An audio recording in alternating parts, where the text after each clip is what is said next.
Wali Kota Makassar Muhammad Ramdan Pomanto didampingi Wakil Wali Kota Fatmawati Rusdi melantik 16 pejabat eselon 2 lingkup pemerintahan Kota Makassar di Dermaga Pelabuhan Soekarno-Hatta, Makassar, Senin 26 Juli 2021.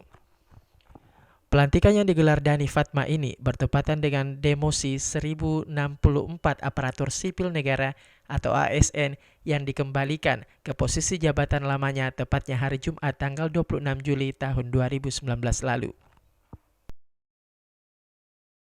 Wali Kota Makassar Muhammad Ramdan Pomanto mengatakan pelantikan eselon 2 bertepatan pula diberlakukannya hari pertama PPKM level 4 di Kota Makassar oleh pemerintah pusat di luar Pulau Jawa dan Bali, sehingga dengan dilantiknya 16 pejabat pada posisi baru diharapkan dapat lebih semangat dalam mensukseskan program pemerintah Kota Makassar, salah satunya dalam hal penanganan COVID-19.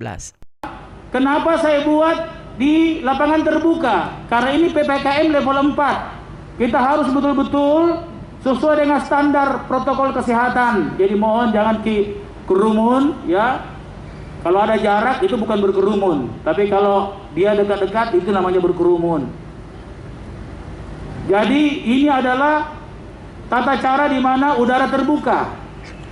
Dan yang ketiga, kita mengambil latar belakang isolasi apung. Yang hari ini insya Allah akan mulai mendaftar dan mulai hari ini dan besok kita akan mulai mensimulasi bagaimana melayani para isoman dan isolawati yang ada di kapal Umsini, insya Allah. Setelah dilantik 16 pejabat eselon 2 ini, Pemkot Makassar akan segera membuka lelang jabatan untuk posisi yang saat ini kosong dan diisi oleh pelaksana tugas, di mana kesempatan lelang jabatan akan dibuka untuk pejabat eselon 3 untuk menduduki posisi jabatan eselon 2 Pemkot Makassar. Ira, Fajar TV dan Fajar Radio melaporkan.